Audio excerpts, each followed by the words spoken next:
Fala galera, tudo bem? Boa tarde. Então, vou fazer a mediação aqui, na verdade é mais para ajudar e organizar, né, as falas.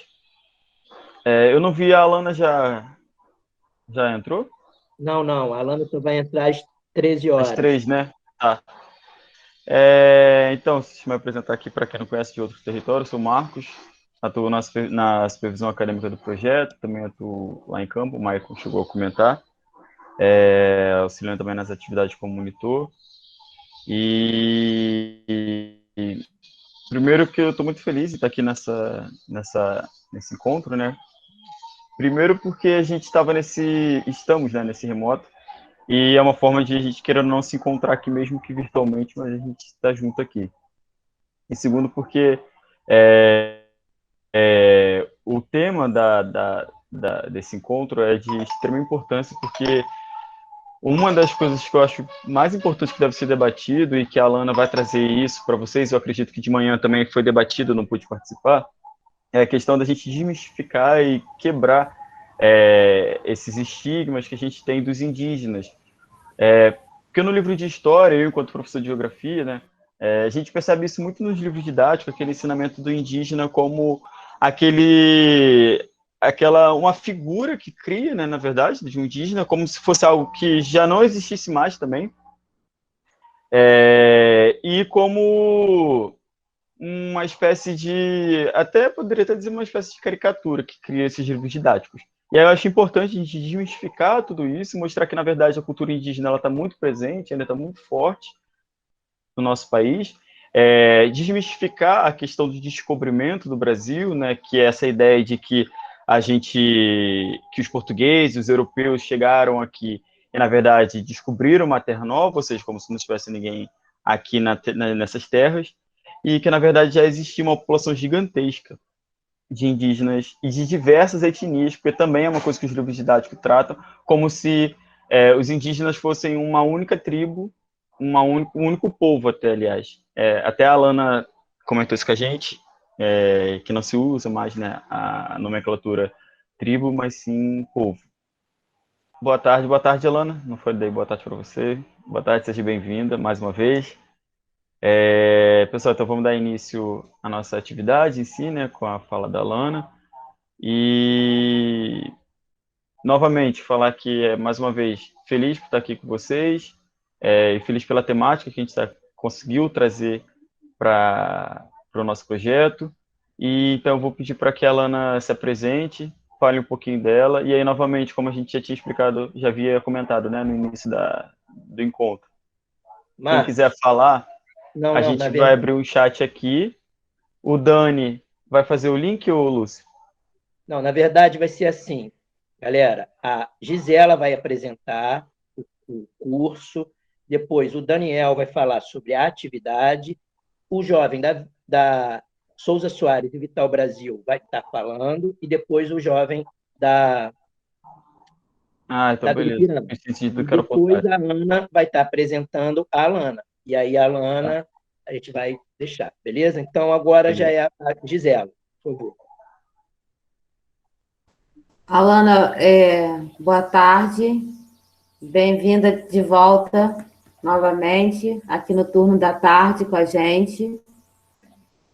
Como a gente já havia dito para você, o projeto é dividido em dois turnos, manhã e tarde. Quero agradecer a sua presença, pedir aos alunos que estavam num processo antes de você entrar de apresentação, que continuem fazendo as suas apresentações no chat, porque aí depois, quando a Alana estiver na apresentação dos slides e em algum momento, de repente, ela consegue fazer uma leitura de quem são cada um de vocês. Eu já fiz uma fala mais cedo que a Alana ouviu, né, da abertura, e já fiz aqui anteriormente, Alana, antes de você entrar, para poder antecipar um pouquinho a aula e a gente não gastar mais ainda o seu precioso tempo. E é isso, quero que os alunos se dediquem, prestem atenção na aula para conseguirem absorver o conteúdo e que permaneçam até o final da aula. Obrigada, Alana, por estar aqui com a gente mais uma vez.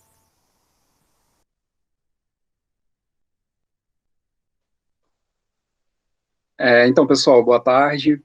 Meu nome é Daniel, né? Eu sou monitor da Vila Ipiranga. Então, eu queria falar um pouco sobre a atividade dessa semana, né? Que ela foi dividida em duas partes. A segunda sendo esse encontro, né, com a Alana. E a primeira foi a gente pediu para vocês assistirem um documentário, né? Falas da Terra, que ele foi exibido na TV Globo, né, no Dia do Índio, no dia 19 de abril. E foi uma tentativa de introduzir mais vocês ao tema, né? Caso vocês não conhecessem ou quisessem expandir mais o conhecimento de vocês, né?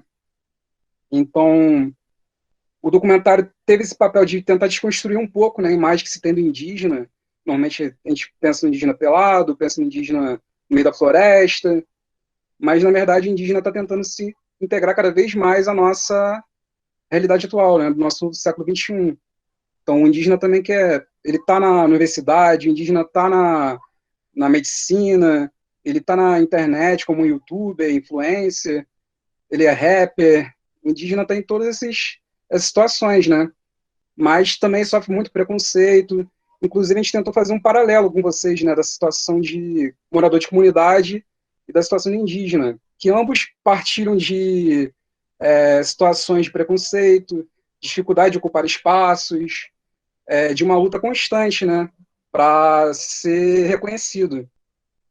Então, o documentário veio com esse papel de reflexão, né, para vocês. A Alana agora vai tentar fazer um pouco vai aumentar um pouco mais esse diálogo, né, agora. Então, a gente pede que vocês tragam mais dúvidas, tragam questionamentos, que a gente vai tentar abraçar e a Alana, se possível, vai responder para vocês. Beleza, galera? Então, eu passo a palavra para vocês aí. Beleza? Eu vou pedir agora para a jovem representante do território Souza Soares Vital Brasil, Milena Rodrigues, fazer aí um breve depoimento.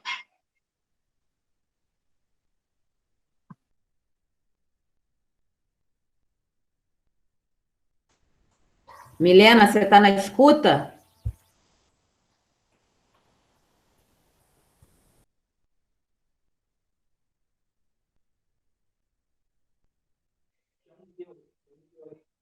Uhum.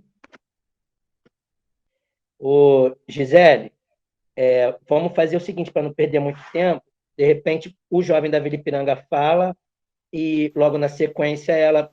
Não sei Eu ia sugerir isso, a gente seguir o fluxo da naturalidade. Tá, então, Praxedes, a palavra é tua, irmão.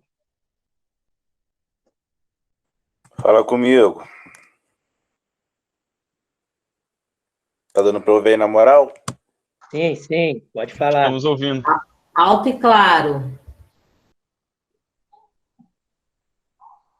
Então vamos começar falando sobre... Explica aí que tô me perdido ainda. Falar sobre seus anseios e expectativas rapidamente do projeto, Isso. falar um pouco sobre a atividade desta semana. Tá bom. Meu nome é Luiz Felipe Praxedes. A maioria do povo da Vila Ipiranga me conhece. Sou do curso de eletricista de automóveis. Como é que falar? Pô, o projeto me ajudou pra caramba a ter mais visão sobre a minha comunidade mesmo, o quanto ela tá sofrendo com essa questão do racismo ambiental. Até a gente mesmo. Porque antes do curso eu não sabia nem o que estava acontecendo nessa questão.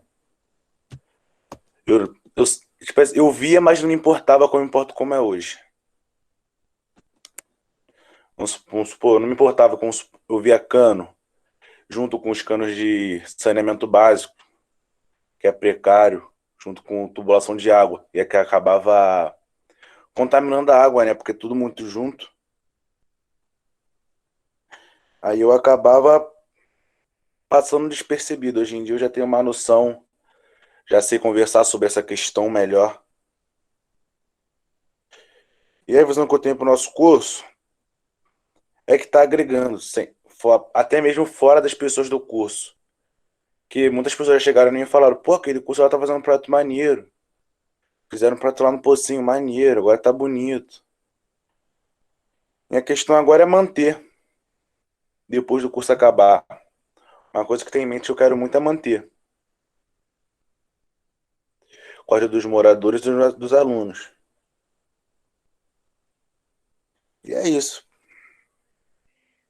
Muito obrigado, Praxedes. Agora é a Milena, né? Valeu, Prachete. Show, Praxedes. Milena já tá aí? Já conseguiu ativar o microfone? Sim, Milena já está. Oi, dá para ouvir agora? Dá sim, Agora Milena. sim. Então, meu nome é Milena Victória, eu sou do território da São Soares, eu faço confecção de bolsa. E, tipo, eu nunca tinha conhecido direito o meu território, eu não saía muito. Então, eu pude ver como que as coisas realmente funcionam, a importância de tudo esses aprendizados sobre a natureza, esse meio de a gente socializar, protegendo o nosso território, ainda mais o meio ambiente, para mim é muito importante. Então, trouxe, tipo, eu aprendi coisas que eu achava que era muito difícil de fazer, que não era possível fazer, porque eu tinha pouco dinheiro, mas ampliou mais a minha mente, porque era uma coisa que, tipo, eu nunca imaginei que eu ia aprender na minha vida. É isso que o curso representa para mim. Obrigado, Milena. Obrigado, Milena. Acho que agora é a Ana. Marquinhos. Isso. Ana? Oi, eu fui mal. Já todo mundo já falou dos territórios, dos jovens? Sim. Nós elegemos um de cada território. Agora você apresenta a Ana. Ah, beleza. Então, gente, não, só falando que a Alana, né, ela tá lá no Acre, indígena, ela vai se apresentar melhor, uma mulher que tá dentro de vários movimentos também, de militância, de luta, para tentar. Desculpa aí essa moto aqui passando. Para tentar mudar uma realidade e que, igual o Dani falou, né, como tem semelhanças também, essas realidades, como é necessário a militância, a luta. Enfim, eu acho que a Alana vai se apresentar também melhor para vocês. E aí fala para ela. Alana, boa tarde.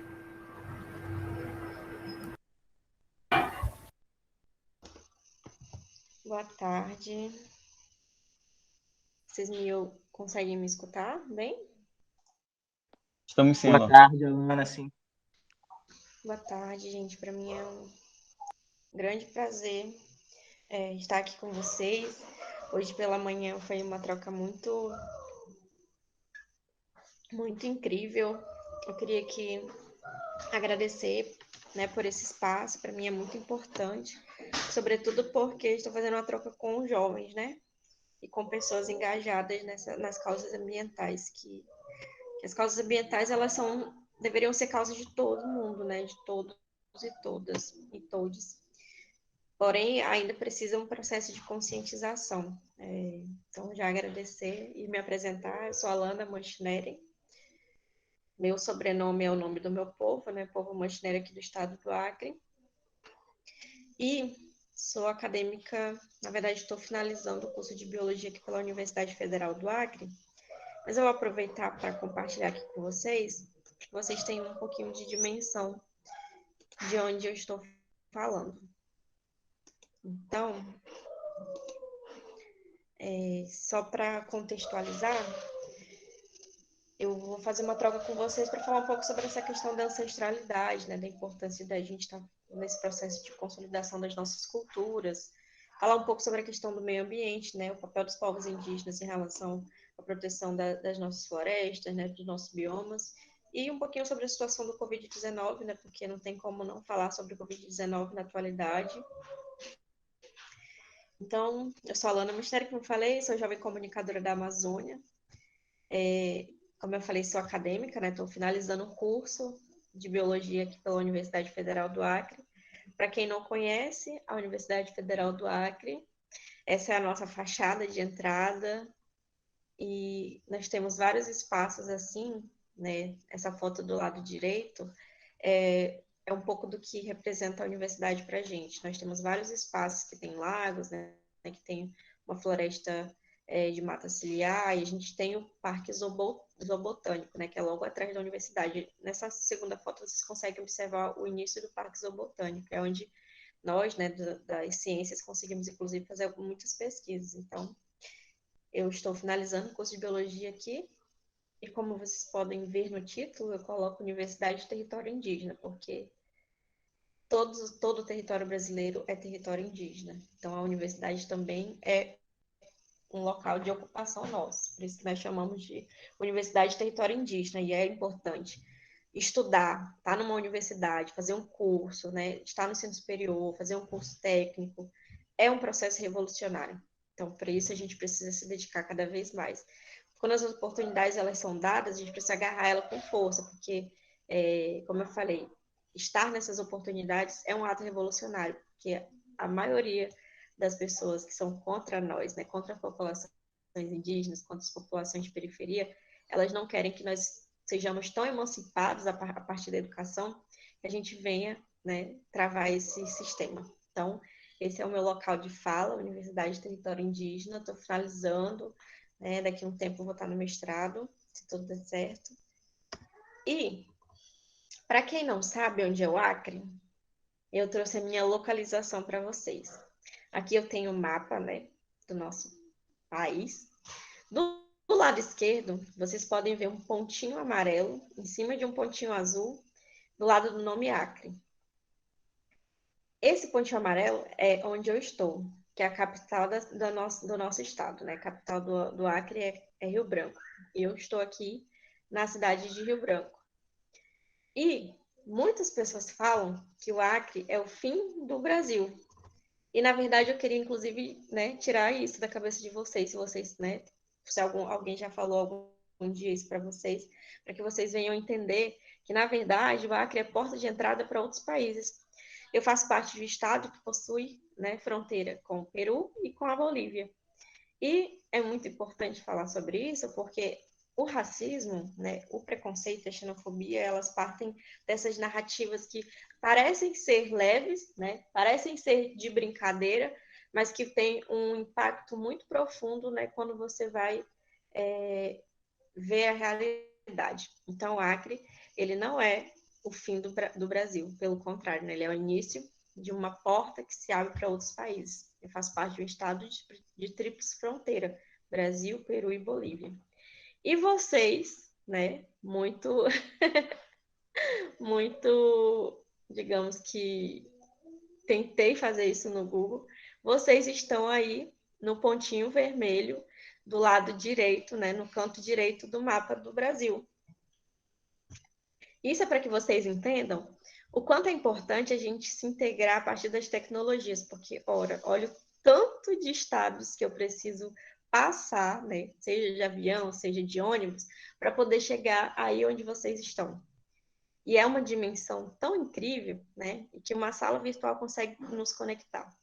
Então, eu trouxe a localização aqui para que vocês que nunca ouviram falar do Acre, ou que já ouviram falar pouco, mas, né, ouviram falar mais pouquíssimo do Acre, para que vocês tenham um pouco de dimensão da nossa distância geográfica e a nossa distância também de biomas. Mas saibam que a gente também aqui tem vários territórios, né? Na cidade de Rio Branco, inclusive, tem um projeto que trabalha só com a juventude periférica, né? Só com a juventude das periferias. E essa é a minha localização. É onde eu estou e onde vocês estão e como a gente está se conectando. Só para reforçar, vocês podem fazer perguntas, tá? Durante a apresentação não tem problema, porque eu não consigo ver o chat durante a apresentação. Eu faço parte de uma rede de comunicadores da COIAB. O que é a COIAB? A COIAB é a Coordenação das Organizações Indígenas da Amazônia Brasileira. É a maior organização indígena do país. É uma organização regional, porque nós, né, trabalhamos a região amazônica. A COIAB tem essa rede de jovens comunicadores indígenas, eu faço parte. Ao total, são 32 jovens comunicadores dos 9 estados da Amazônia Brasileira. Percebam aí, tem 9 estados da Amazônia Brasileira. E cada estado tem uma organização estadual, né? Amazonas tem, Amapá, enfim, todos têm uma organização social que, inclusive, aproveitando aqui, vi que tem vários alunos de administração. Toda organização social precisa de um administrativo extremamente organizado e competente, porque para a luta também é necessário disciplina e conhecimento. A COIAB, ela foi fundada no dia 19 de abril de 1989, há 32 anos atrás. Meu avô, eu tenho o maior orgulho de dizer isso, junto com outras lideranças, fundaram a COIAB. Por quê? Porque naquele momento, em 1989, né, pós a Constituição de 1988, eles entenderam o quanto era importante ter uma organização indígena, né, uma organização, pode ser até repetitivo, mas uma organização indígena organizada, um movimento indígena organizado. Porque naquele momento, né, depois de 1988, depois da Constituição Federal, era preciso, sim, né, ter esse caráter mais formal, esse caráter mais organizativo, para que as coisas pudessem avançar ainda mais. A gente já tinha avançado na Constituição, então a gente precisava desse processo de fortalecimento. Então, nós sempre fazemos esse resgate de que, para estarmos aqui, tiveram outras pessoas lá atrás que precisaram caminhar muito mais, às vezes uma caminhada muito mais difícil do que a nossa, para que eu pudesse chegar aqui e falar para vocês que eu estou na universidade, que eu estou finalizando e que eu tenho pretensão de ir para o mestrado. Né? Precisam várias pessoas para que isso pudesse acontecer hoje. Atualmente, eu estar nesse local de fala, conversando com vocês, precisou que várias lideranças indígenas se organizassem e lutassem pelos nossos direitos. A COIAB faz parte da COICA, aqui do lado esquerdo, em cima. A COICA é a Coordenação das Organizações Indígenas da Cuenca Amazônica, que na verdade é a Bacia Amazônica na tradução. A COICA, ela trabalha com 9 países, e eu faço parte dessa rede de comunicadores desses 9 países. A COIAB representa o Brasil na COICA, e aí eu tenho vários amigos, né, dos 9 países, aliás, dos 8 países da Bacia Amazônica, que é muito interessante porque a gente trabalha com basicamente 4 idiomas: português, espanhol, inglês e francês.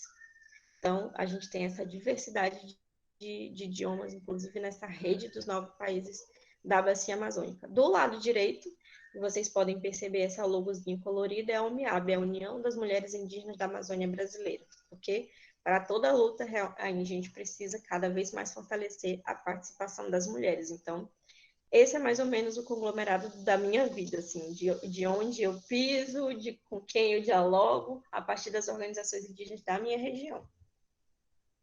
Como eu falei, a COIAB, né, tem abrangência nos 9 estados da Amazônia brasileira: Acre, Amazonas, Roraima, Rondônia, Mato Grosso, Pará, Amapá, Maranhão, Tocantins. Apesar do Maranhão fazer parte da região Nordeste, ele faz parte da região da Bacia Amazônica, então entra na região de abrangência da COIAB.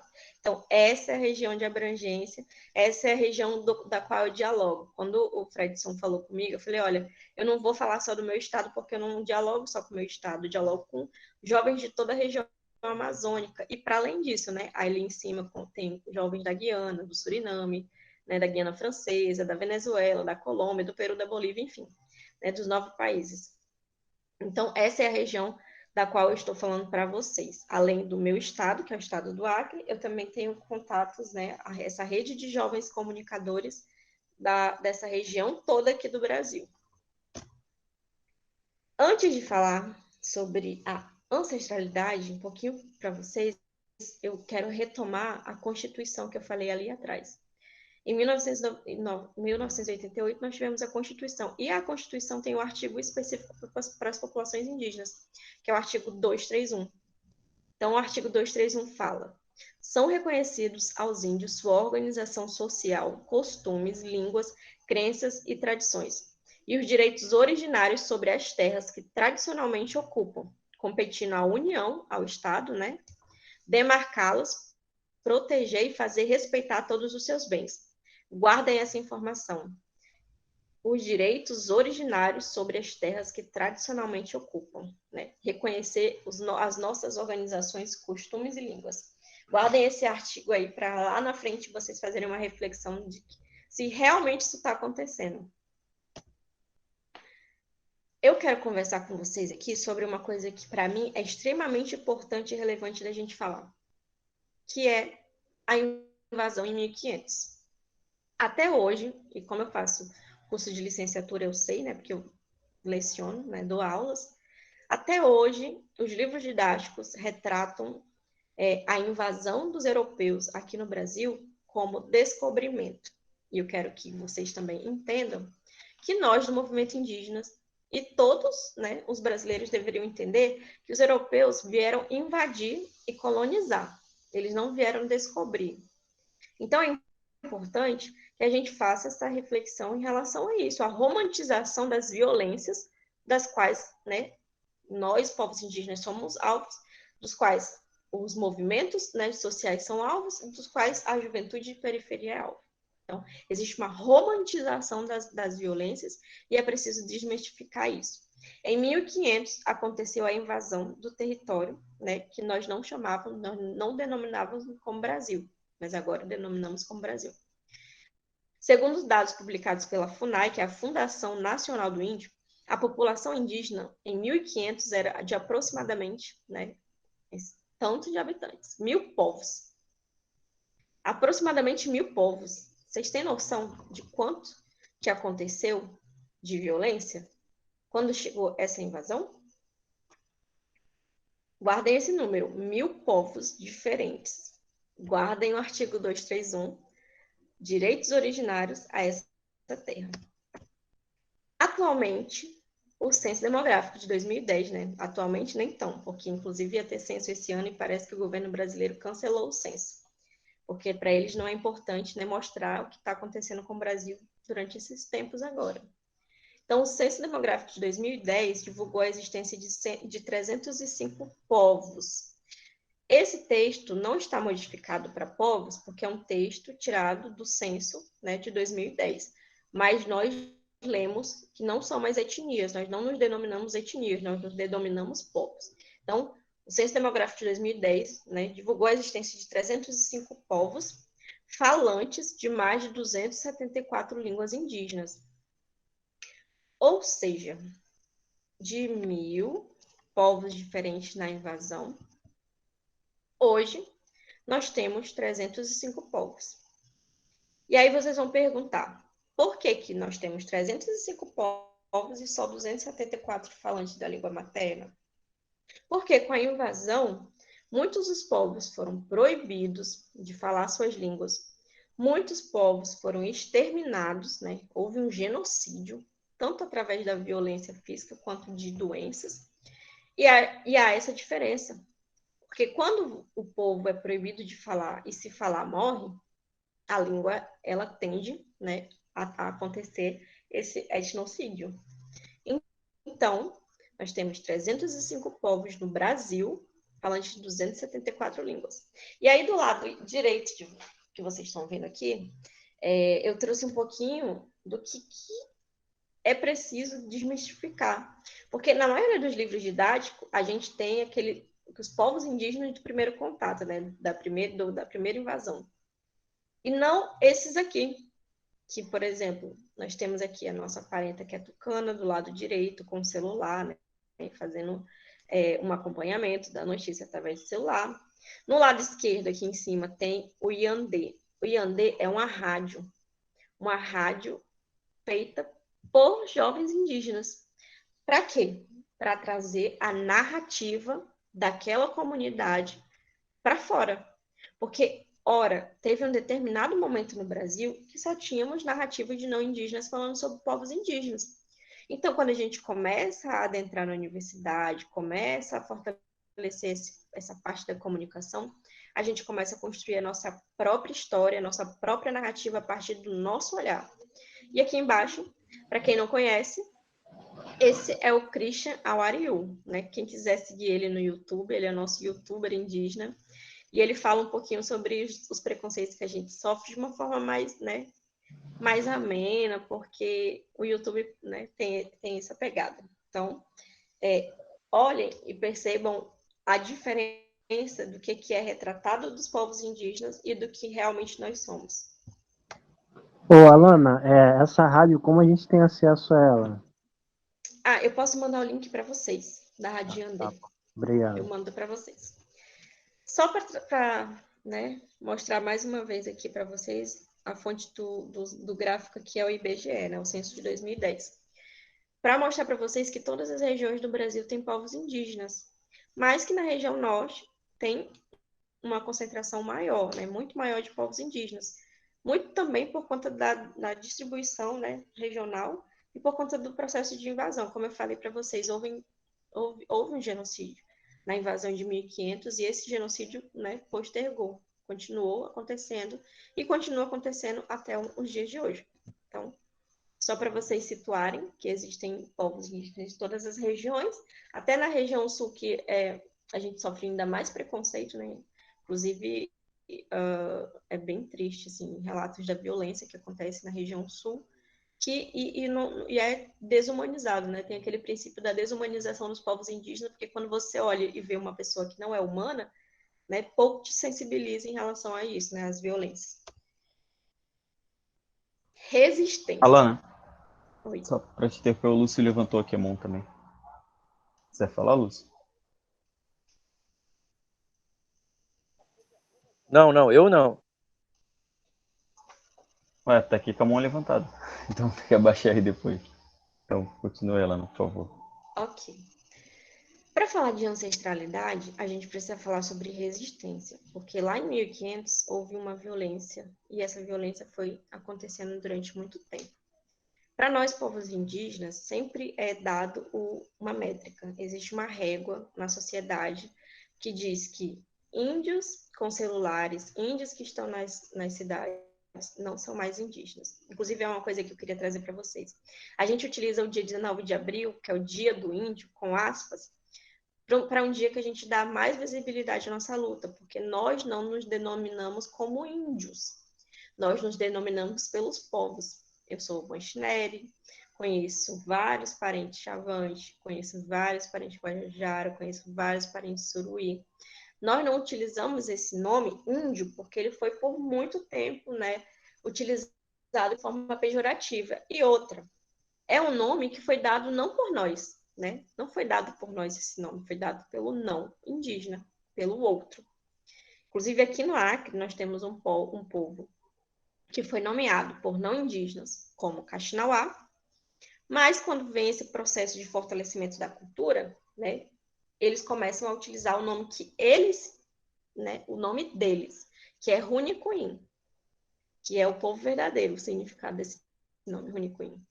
Então, muitos de nós sofremos a violência, né, da ancestralidade, inclusive, mas isso teve muito a ver também com a resistência, né? A resistência tem muito a ver com isso, assim, de dar continuidade para a luta, de dar continuidade para a nossa cultura, é esse processo de resistir.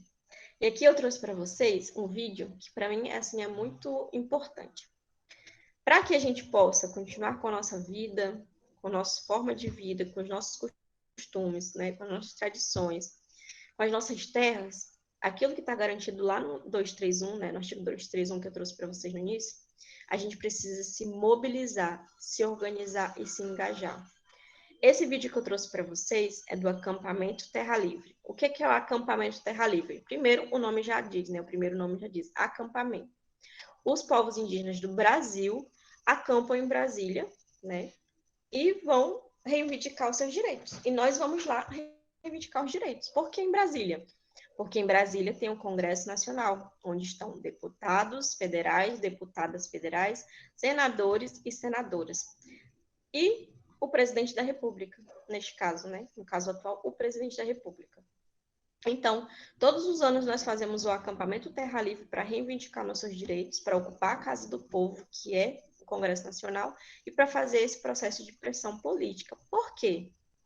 A resistência é um processo não calmo, é um processo, né, que é cansativo, que é enfadonho, porque todos os dias os nossos direitos são postos em risco. Então, pensem na ancestralidade, como a gente consegue permanecer com a nossa cultura se todos os anos a gente precisa ir para Brasília reivindicar nossos territórios, reivindicar a demarcação dos territórios. Em 2016 aconteceu o impeachment da Dilma, né, da presidenta Dilma. Desde 2016, desde o Temer, não tem demarcação de terras indígenas, porque eles já vinham trabalhando, né? E eu digo eles, que é a elite, que é quem pensa política para os que têm, né? Os ricos, eles estão nesse processo, né, de não demarcação dos territórios indígenas e de revisão das demarcações, ou seja, eles querem, né, diminuir as terras que já foram demarcadas há muito tempo. Então, fiquem um pouquinho aqui com esse vídeo do acampamento Terra Livre.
Eu só parei aqui rapidinho, porque toda vez trava no vídeo. Deixa eu só passar aqui esse slide para o próximo, que vai facilitar a minha vida. Ai, meu Deus, travou aqui. Alana, Oi.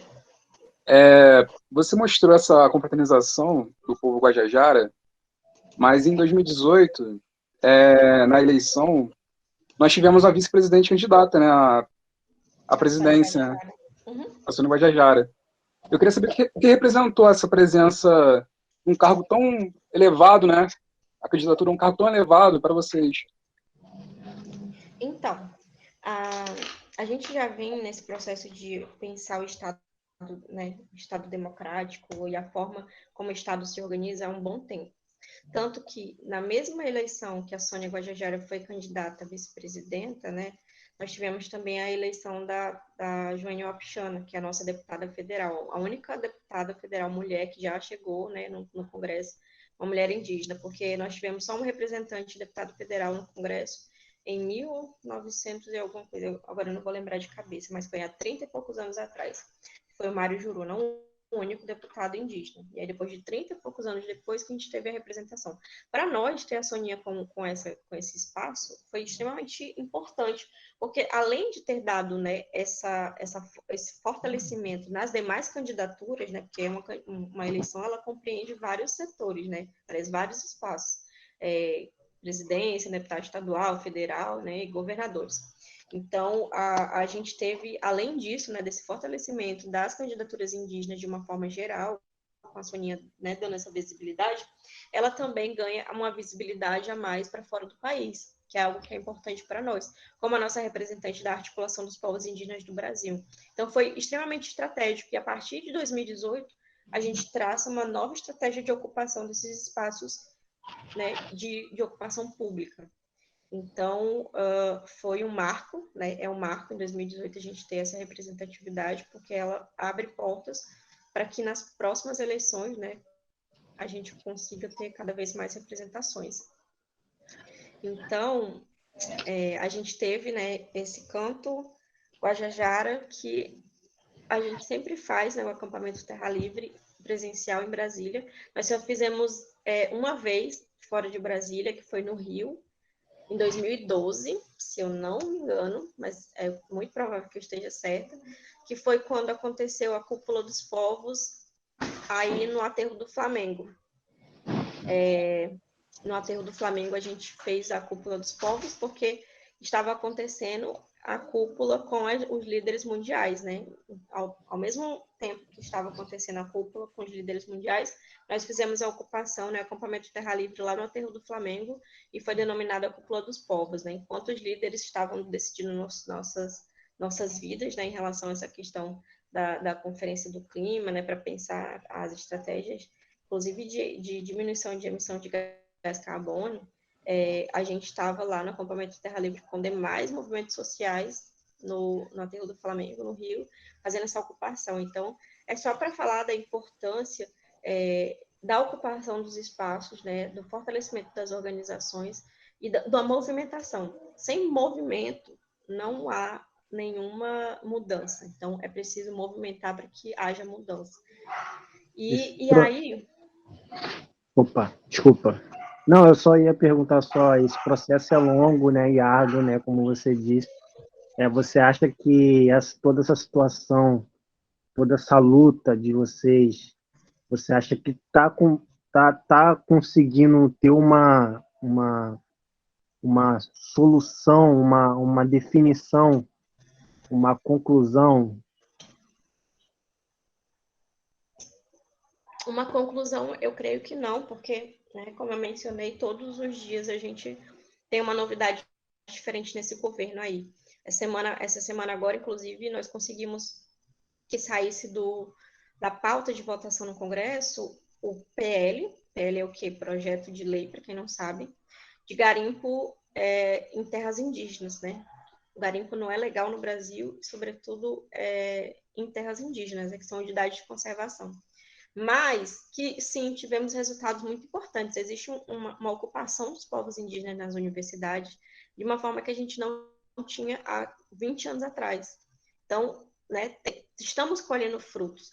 Nós, em 2020, né, mesmo em pandemia, a gente teve eleição. Em 2020, a gente teve... Foi em 2020 a eleição? Foi. Em 2020, nós tivemos 241 vereadores indígenas em todo o Brasil eleitos.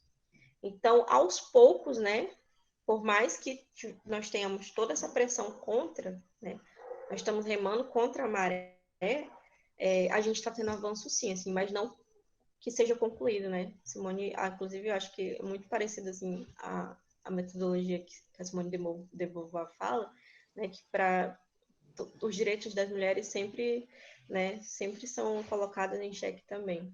Então, eu sempre falo que os direitos dos povos indígenas, né, os direitos das mulheres, da população LGBT, enfim, da população que está à margem, sempre é colocado em xeque. Então, a luta ela é árdua e ela precisa ser vigilante.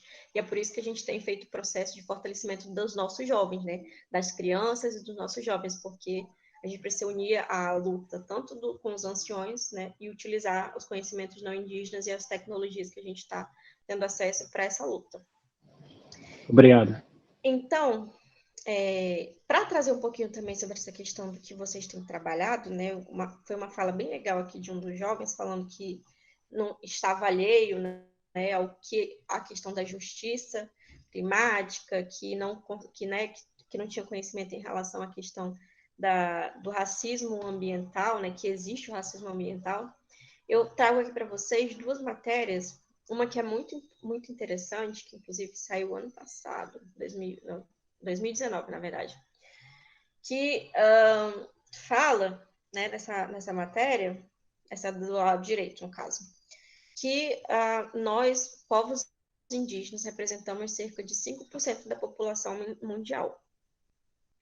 Em contrapartida, mesmo sendo apenas 5% da população mundial, nós preservamos 80% da biodiversidade do planeta. 5% da população mundial preserva 80% da biodiversidade. Nós, povos indígenas, para ficar bem esclarecido até para vocês, né, que estão aí nas comunidades, inclusive uma das jovens mostrou, né, a área verde que tem aí perto da casa. Para nós, de uma forma geral, nós, né, as comunidades que teoricamente estamos à margem, mas se nós estivermos organizados e mobilizados, nós não estaremos à margem, porque nós somos a maioria. Nós não olhamos para a floresta e vemos cifra, né? Nós olhamos e vemos dinheiro. A gente olha e vê vida, bem viver, vemos aonde nós pisamos, vemos de onde vêm nossos alimentos, vem de onde nós olhamos e vemos de onde vem a água que dá vida para a gente. Então, existe um processo, né, do capital, de quem tem dinheiro, que não pensa no agora e nas futuras gerações, que só olha e pensa, posso desmatar, posso derrubar, posso garimpar, e não conseguem ter a dimensão, ou sim tem a dimensão, porque não afeta diretamente a eles, afeta as nossas comunidades tradicionais, que o garimpo traz muitas doenças, que o desmatamento, né, traz um processo muito ruim para o nosso planeta e para nós de forma indireta, né? E a matéria do lado esquerdo, né, a ONU, a Organização das Nações Unidas, trazendo, né, essa matéria que fala: povos indígenas são os melhores guardiões das florestas na luta contra a mudança do clima. Nós, sim, somos os melhores guardiões, né, das florestas, em pé, da nossa biodiversidade, dos nossos biomas. Porém, por mais que as nossas terras sejam demarcadas, em 2020 nós tivemos um aumento de cerca de 300% do desmatamento de queimadas. Mas não foi ocasionado por nós, foi ocasionado pelo outro, pelos não indígenas, aqueles que olham e veem só o dinheiro nas nossas terras. Mesmo durante a pandemia, onde, né, teoricamente todos deveriam permanecer nos locais onde estavam, os indígenas aldeados estavam nas aldeias, indígenas da cidade ficaram nos seus territórios, não teve esse fluxo. Nós tivemos um aumento do desmatamento e também, né, das queimadas. Porém, e aí eu queria trazer uma informação bem legal para vocês, nós da COIAB, nós do Movimento Indígena, temos trabalhado muito a comunicação, por quê? Em 2020, com o aumento do desmatamento da queimada, o presidente Bolsonaro, né, presidente desse desgoverno, foi lá na ONU e disse que as queimadas da Amazônia eram feitas por índios e caboclos. Se a pessoa não tem acesso a informações que vocês, por exemplo, estão tendo agora, e vem e conseguem ver um presidente da República falando isso, teoricamente elas acreditariam, porque quem é que está fazendo o contraponto? Então, por isso, a nossa comunicação, e hoje de manhã, um dos colegas de vocês falou, a gente também precisa mostrar a nossa cultura. E é isso que nós estamos fazendo. Nós também estamos mostrando a nossa cultura, nós também estamos mostrando a nossa narrativa, né? A nossa história a partir do nosso olhar. Então, é muito importante que vocês entendam que a comunicação está interligada com absolutamente tudo, né? Se eu vou fazer uma horta aqui no meu espaço, e essa horta vai beneficiar a minha família, vai beneficiar várias famílias, eu preciso mostrar isso para as pessoas entenderem que aqui na minha comunidade existe um processo de fortalecimento tanto da agricultura familiar, né, quanto pensamento mais de ter um consumo mais orgânico. Então é importante que tenha isso, sabe? Então, nós somos, sim, os guardiões da floresta, os melhores guardiões, porque a gente busca ter os nossos, né, territórios demarcados. Mas não está sendo fácil essa luta, assim, não vou dizer para vocês que está sendo fácil, porque, como eu falei, eles não respeitam o artigo que está na Constituição, né, que é dar a nós o direito originário do usufruto da terra. Isso não tem acontecido. E aí eu vou falar um pouquinho sobre Covid, né, acelerando um pouquinho aqui, que já estou quase estourando meu tempo, e eu queria, se vocês tiverem dúvidas, né, perguntarem. Para não fugir do tema do que a gente está vivendo agora, a COIAB tem um informativo sobre os casos de Covid. Por que nós temos um informativo? Porque em 2020 o governo começou a notificar os casos de Covid e a gente percebeu uma diferença nos casos de Covid, porque a gente tem contato direto com as lideranças nos estados. Enquanto o governo noticiava que tinha 3 mortes, a gente tinha notícia que tinham acontecido mais mortes. Então, a COIAB, né, junto com as organizações de base, resolveu lançar o informativo COIAB em relação à situação do Covid-19, né? Covid-19, povos indígenas na Amazônia brasileira. Leiam que é da Amazônia brasileira, esse aqui não é o número do Brasil. No Brasil até aumenta. Então, até o dia 25 de abril, semana passada, né, domingo passado, nós tínhamos 37.836 casos confirmados de Covid-19 e 910 falecimentos registrados. Leiam, registrados, né, que é o que a gente consegue, a partir da nossa coleta, entender, né, que aconteceu a morte por conta do Covid. 150 povos indígenas atingidos. Na Amazônia, nós temos 180 povos indígenas atingidos. Nós temos 180 povos indígenas. Desses 180, 150 já foram atingidos com Covid-19, mesmo um ano após, né, todos os cuidados que nós deveríamos ter em relação ao Covid. Aqui é um mapa que mostra, né, por estado, os atingidos por Covid-19, né.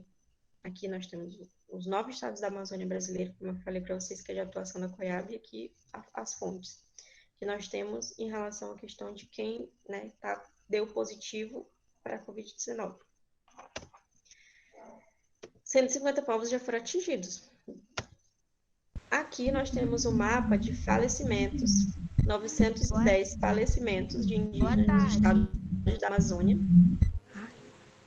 Eu sou a Lana Kelly, eu queria tirar uma dúvida sobre a epidemia. Em relação à epidemia, como que o governo está dando suporte aos povos indígenas? O governo não está dando suporte aos povos indígenas. Ano passado, a Joênia Wapichana, que é a nossa deputada federal, junto com a Frente Parlamentar Indígena, passou no Congresso Nacional um projeto de lei, uma PL, para fazer um plano de combate à Covid-19 para povos indígenas e comunidades tradicionais, que aí entra, né, comunidade de terreiro, enfim, todas as comunidades tradicionais. Quando chega nas mãos do Bolsonaro, ele veta pontos extremamente importantes, como acesso à água potável, acesso à UTI, às unidades, né, de tratamento intensivo, acesso a um auxílio emergencial menos burocrático, né, porque, ora, para você ir para fazer o auxílio emergencial, você precisa ir na Caixa Econômica, a Caixa Econômica na cidade. Então, se a gente pede para os indígenas ficarem nas aldeias, já há um processo, né, diferente. Então, o governo brasileiro, na verdade, a gente tem essa leitura de que há um processo de genocídio dos povos indígenas através do Covid-19. É mais um dos instrumentos de genocídio que o governo brasileiro tem utilizado. Por quê? Porque em determinado momento, né, ano passado, eu não sei se vocês tiveram acesso a essas informações, mas o Instituto Butantan publicou os ofícios, desde o ano passado o Bolsonaro tem se recusado a comprar as vacinas. Então, talvez, se nós tivéssemos um presidente responsável, ano passado, né, que tivesse começado o processo de vacinação, muitas mortes teriam sido evitadas para nós, povos indígenas, e para pessoas não indígenas. Hoje nós temos, né, 30/4. A região norte é a que menos vacina, a região norte é a que mais tem casos de Covid, né, mais mortalidade, se você fazer uma comparação no gráfico do país, a região norte é a que tem mais mortes por Covid-19, inclusive vocês podem ver aqui no mapa, que no Amazonas, que é onde tem as cepas, né, que são as mutações do vírus, nós temos mais mortes, inclusive. E aí, ano passado, a Damares falou que não tinha tantos números de Covid, por isso que não tinha, né, por isso que passou no plano, no projeto, por isso que não passou no projeto o acesso à unidade de tratamento intensivo. Mas isso muito aconteceu por conta da subnotificação, que é a não notificação correta, né, dos povos indígenas. Eu tive Covid. Eu fui fazer o exame, e se eu não brigasse com o pessoal do postinho, né, eles iriam colocar pardo e não indígena. Então, e nem todas as pessoas fazem exame, porque na região norte faltou o exame, assim como em todo o país. Então, a pandemia, ela não tem sido resolvida de forma responsável, pelo contrário. O presidente anda por todos os lugares, sem máscara, aglomera, não tem feito um processo efetivo de combate ao Covid. Nós, da COIAB, junto com o Greenpeace, no dia 19 de abril, nós inauguramos uma fábrica de oxigênio, lá em São Gabriel da Cachoeira, no Amazonas. Porque nós não vamos mais esperar do governo brasileiro oxigênio. Porque o governo brasileiro não se importa. É um projeto de extermínio da população. Porque por mais que, né, nós tenhamos, todo mundo pode pegar coronavírus, não é todo mundo que consegue ter acesso a um atendimento mais especializado, a um atendimento mais digamos que melhor. A gente está vendo, inclusive, o caso daquele ator, né, que está há muito tempo no hospital, e ele, obviamente, tem dinheiro para poder estar, né, nesses hospitais muito caros, mas a população, de forma geral, não está conseguindo nem comprar carne, né, porque está muito caro. Então, é isso. Alana, a situação de vocês não terem, dos indígenas não terem ajuda que precisam Você acha que pode ser algum tipo de estratégia desse governo para poder, como os indígenas são protetores do verde, pode ser algum tipo de estratégia porque como ele quer, como para eles é cifra, eles querem, tipo, vamos dizer uma palavra forte, exterminar essa Sim, população, né? sim, nós Você acha vemos isso como importante aqui, inclusive falar com vocês que são jovens, é importante falar que nenhuma ação ela não é pensada. Em 2020, o ministro do Meio Ambiente, né, durante uma coletiva com vários ministros, falou: vamos aproveitar que eles estão focados com a pandemia e vamos passar a boiada, né? A boiada que ele quis falar eram essas legislações que são contra, né, os nossos direitos e são a favor do desmatamento, do agronegócio. Então, sim, nós lemos como uma estratégia de extermínio. Ela é uma estratégia de extermínio. Como eu falei, é mais uma das estratégias de extermínio do governo brasileiro, né? Desse desgoverno, no caso. Obrigado. Então, a gente tem 910 falecimentos, né, de indígenas até o dia 25, ou seja, 117 povos atingidos, dos 180 povos indígenas. E é muito interessante, eu posso até passar depois para você, Fredson, tem um estudo do IPAM, que é o Instituto de Pesquisa da Amazônia, junto com a COIAB, que a partir desse estudo chega-se a um denominador, né, o resultado. O resultado é o seguinte: para povos indígenas, o Covid-19 é 110% mais letal, mais mortal do que para populações não indígenas. Então, a gente tem, né, cerca de 110% a mais de chance de morrer com coronavírus do que uma pessoa não indígena, por conta de toda a vulnerabilidade, né, que a gente vem sofrendo. Então, a vacinação é super importante, né, é uma estratégia de barrar ainda mais, né, a transmissão do vírus. E isso tem sido até um gargalo para nós, muito grande, porque o governo brasileiro, em janeiro de 2021, determinou quem é indígena e quem não é, né? Quem não é indígena, quem não estiver no território demarcado e não estiver dentro do território, não vai ser vacinado. E que compreende muito pouca população. Então, tem territórios, tem indígenas que estão nos territórios, mas se o território não for demarcado, não teve vacinação. Então, é um gargalo, inclusive, para isso. Eu queria pedir licença à mediação. Tem uma pergunta, eu acho que de uma aluna aí, inclusive é pertinente ao que a Alana está falando agora.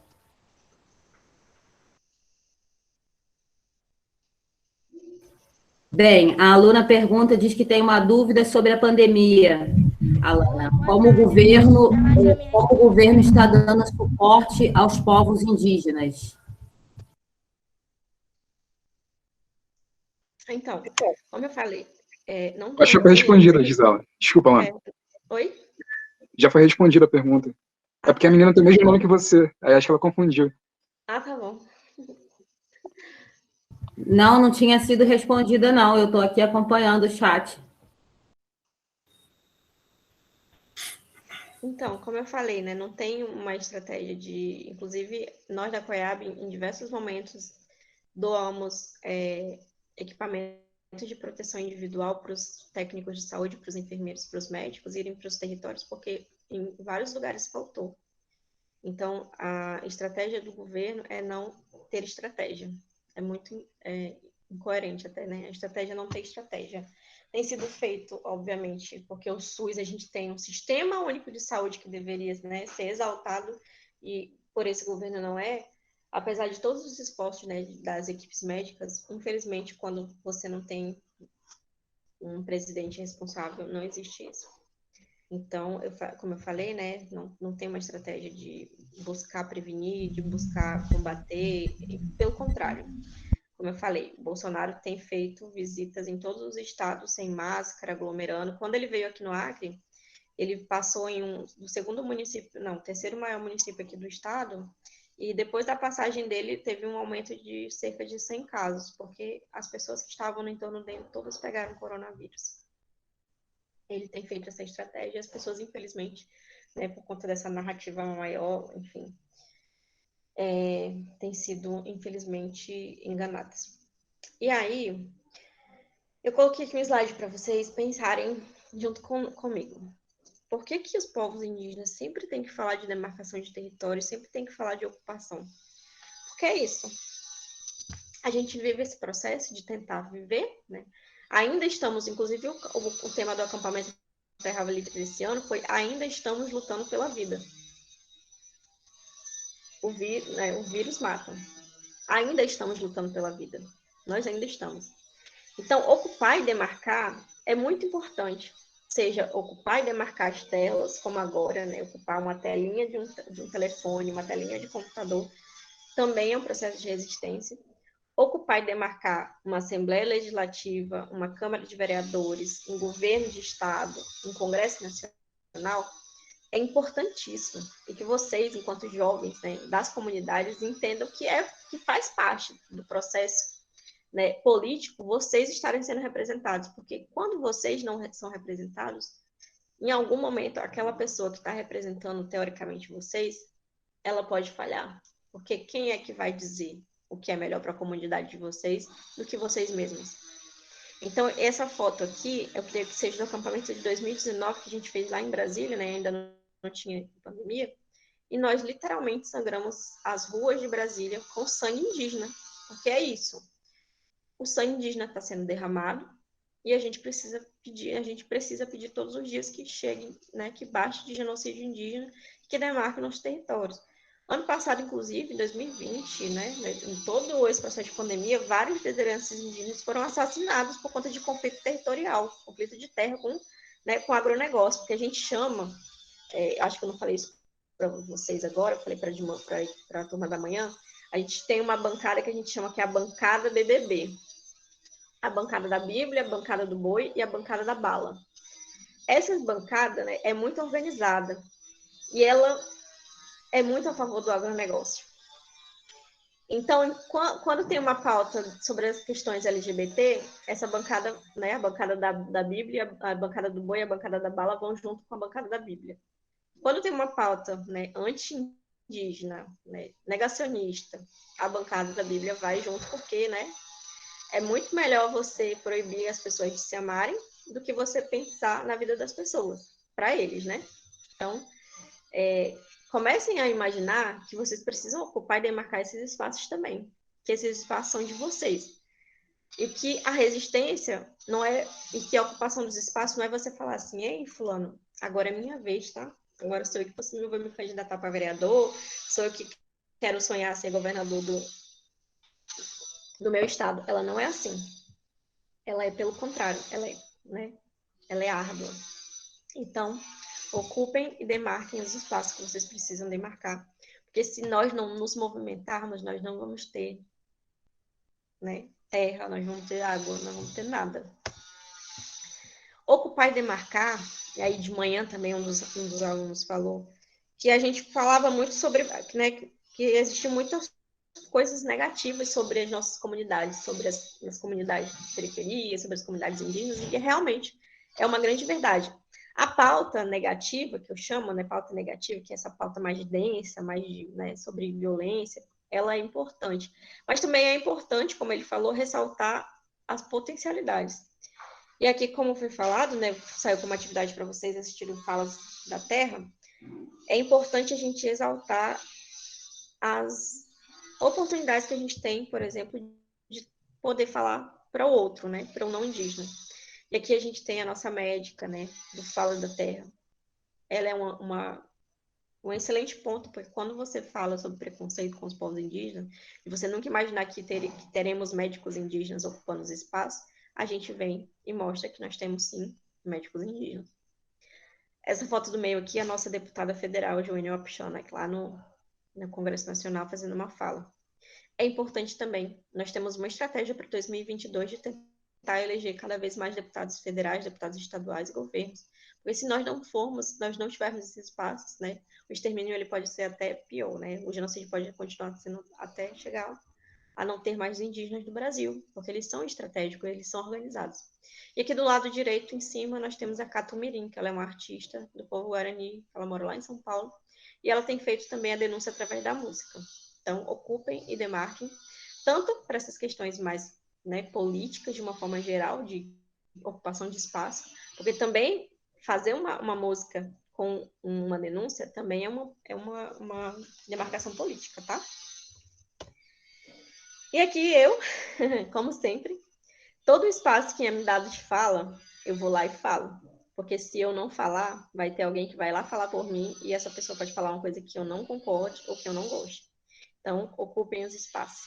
Essa foto do lado esquerdo é de 2016, no dia do impeachment da presidenta Dilma.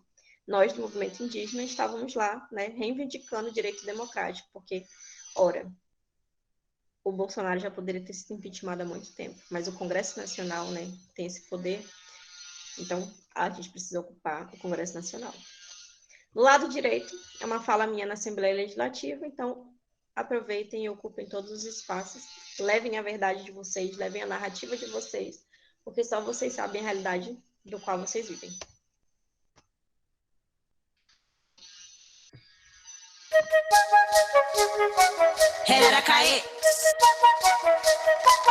Nelson G.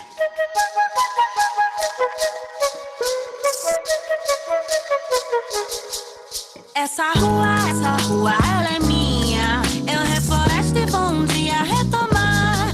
Pra todo o povo dessa terra, que o genocídio não conseguiu acabar. Se tu roubou em 1500, tu roubaste hoje também. Não vem dizer que tu não tem a ver com isso. Pagar em vida é melhor do que no além.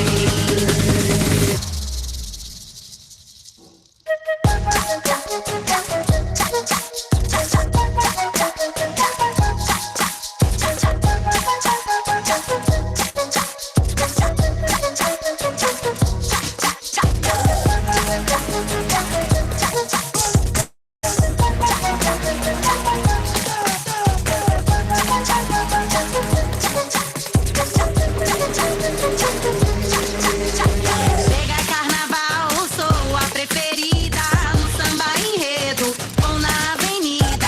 Várias homenagens, nenhuma que muda a minha vida. Coca, falso na cabeça, na mão, uma bebida. Essa rua, ela é minha. Eu refloresto e vou um dia retomar. Pra todo o povo dessa terra, que o genocídio não conseguiu acabar. Se tu roubou em 1500, tu roubaste hoje também. Não vem dizer que tu não tem a ver com isso. Pagar em vida é melhor do que no além.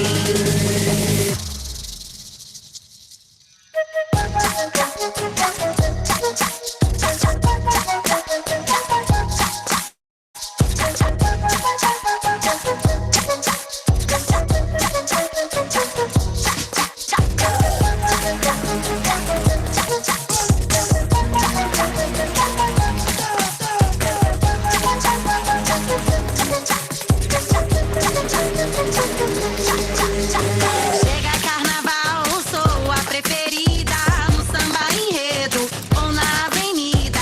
Várias homenagens, nenhuma que muda a minha vida. Coca, falso na cabeça, na mão, uma bebida. Não sou tua Indiazinha, nem tua Iracema. Não sou tua Pocahontas, nenhuma das tuas lendas. Filha dessa terra, pronta pra retomada. Se fica de papo torto, vai tomar uma flechada.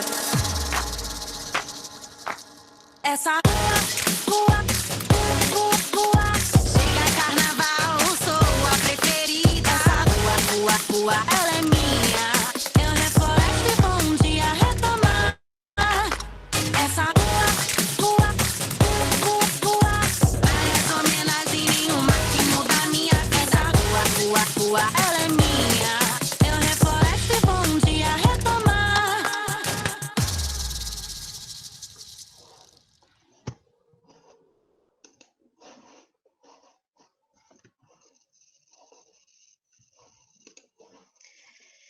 Então, essa rua, esse território, essa terra, ela é nossa. E a gente precisa desmistificar esse processo que, inclusive, ia cair, né? Cair Guajajara, essa música.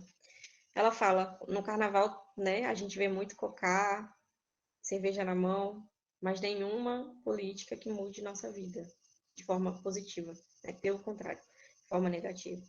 Então, vocês que são das comunidades, né, que são dos territórios de vocês, para além dessa pauta mais densa, mais dura, que é dos direitos, do acesso a vocês terem direitos, também levem a narrativa de vocês.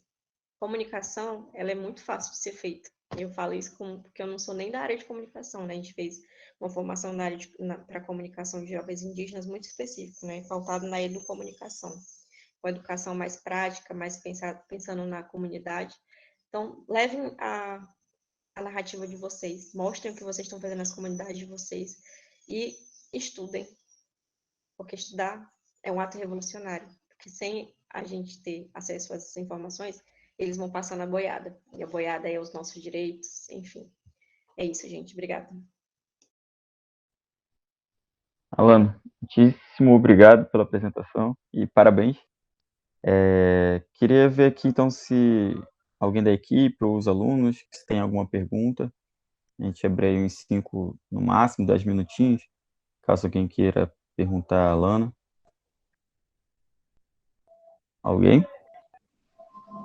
Não, eu só queria falar mesmo que o pessoal da comunidade, o pessoal indígena, eles são vistos como primitivos mesmo. E assim, o desrespeito é grande demais. E a gente tem que lutar pelos nossos direitos e tudo mais. Aqui, eu só queria só uma curiosidade minha, é que eu vi no vídeo que o barro tem um significado muito importante para vocês, indígenas. E também vocês, os indígenas, eles cantam, né, na morte também de alguma pessoa, de algum parente. Poderia me explicar isso rapidamente? Para todos, aliás. Em relação a isso, existe uma diferença, assim, muito significativa em relação a vários povos, né? Como eu falei, são várias culturas, várias formas de cosmologia, né? Várias visões de mundo. Para o meu povo, por exemplo, a morte é uma passagem. Você está fazendo a passagem do ciclo. Porque você consegue se conectar com os elementos. Para o meu povo, o povo Machineri, a gente pode se conectar com as árvores, pode se conectar com os bichos, eles conseguem nos entender. Por diversas situações, né, da colonização, a gente foi deixando, inclusive, de virar bicho, né? O clã da minha família é representado pela onça pintada. Então, depende muito do povo, assim, em relação à visão de vida. E a questão da terra é isso, assim, é porque a gente faz parte da terra, né? Não é que, aquele significado de Adão e Eva que Deus fez né, a gente da terra. Mas é porque é de lá que provém nossa vida. É de onde vem o nosso alimento, é de onde a gente está pisando, é para onde a gente retorna. Então, é mais em relação a cada povo, assim, eu não conseguiria responder. Posso responder em relação ao meu, que é isso, assim. Tá bom, obrigado. A terra de onde nós viemos, né, e nós vamos voltar. Alana, também queria perguntar, você finalizou aí com uma fala falando da questão que no carnaval muitas pessoas estão de cocá, né, e a parte política mesmo ninguém assume, né, digamos assim, ajuda nessa liderança. Queria saber como é que você, enquanto indígena, vê essa questão dessas fantasias no carnaval, porque um tempo atrás eu li uma reportagem que questionava exatamente isso, que dividia opiniões, né? De um lado, algumas pessoas que falavam que não, que essa fantasia que utiliza no carnaval não teria nada a ver, enquanto que outro grupo dizia que sim, viam isso com uma forma mais pejorativa, digamos assim. E aí eu queria saber a sua opinião, né? O que você acha sobre isso? Bem, minha opinião em relação a isso é mais da perspectiva de que é como se nós continuássemos sendo simplesmente um personagem da literatura, um personagem fictício da história do Brasil. E a gente se entende dessa forma, né? Porque quando a gente se pinta, quando a gente coloca cocá, quando a gente coloca qualquer, né, adereço, ornamento da nossa cultura, não é uma questão né, banal como essa, né? Porque o carnaval é uma brincadeira, enfim, festivo. Não é para você estar colocando um cocá, porque o cocá para a gente representa muitas coisas, né? Essa conexão com a natureza, conexão com o saber. E eu não concordo, assim, que aconteça isso, sabe? Porque a gente não é fantasia, pra gente estar, né, para as pessoas estarem se fantasiando da gente, a gente não é um personagem fictício, como a Yara, né, enfim, como determino que a Yara é, né, um personagem fictício e tal. E em relação a isso, assim, obviamente eu não vou me fantasiar de algo que é tão violento, sabe? A violência com os povos indígenas é muito forte. Então eu vou me fantasiar e vou utilizar, digamos que o mesmo armamento daquela pessoa que está indo lá no Congresso Nacional fazer um empate, né? Fazer um empate com os deputados federais e senadores pelos direitos. Para mim, assim, né? Que as pessoas comecem a respeitar os povos indígenas e tirar da cabeça essa característica de que é uma fantasia. De que é uma fantasia que pode ser utilizada, porque não é fácil ser indígena no Brasil. Entendi. Obrigado pelo esclarecimento. Bem, mais alguém que queira fazer mais alguma pergunta? Aproveitar esse momento aqui ainda com a Alana. Se não tiver mais ninguém, então eu vou passar para o Fred para ele fazer o agradecimento e o encerramento. Show. Alana, você quer falar mais alguma coisa? Você quer se despedir do povo, dos parentes aqui do Rio? Tem uma mensagem final? E vou pedir também, assim que a Alana finalizar as suas considerações, para Diego solicitar aí para a gente tirar o print, a foto de todo mundo que for possível, e aí eu finalizo, tá bom? Quero agradecer, né? Foi 1 hora aqui, vocês me escutando. Sei que não é fácil. Eu estou fazendo EAD, não é a coisa mais legal do mundo, né? Fazer em distanciamento. Quem sabe daqui a um tempo, quando todo mundo estiver vacinado, eu não vá aí conhecer o projeto pessoalmente, né? Para mim é bem importante se conectar de forma mais presencial, né? Nós somos muito calor. Agradecer a vocês, né, todos e todas e todos que estão aqui ouvindo e dizer que estou à disposição, né, do projeto para possíveis, né, contatos. Se vocês quiserem se conectar, inclusive, com a juventude, né, dos 9 países, como eu falei, dos 8 países, como eu falei. E dizer que continuem firmes. Esse projeto é um projeto muito lindo e continuem com essa oportunidade, sabe? É uma oportunidade que, às vezes, é uma única oportunidade de você ir lá e mostrar a diferença. E continue pensando no meio ambiente não como um meio, mas como um todo. E olhem e pensem que cada atitude de vocês vai fortalecer cada vez mais a política ambiental e que isso vai ser bom para nós, para a população mundial e para as futuras gerações. Então é isso, obrigada.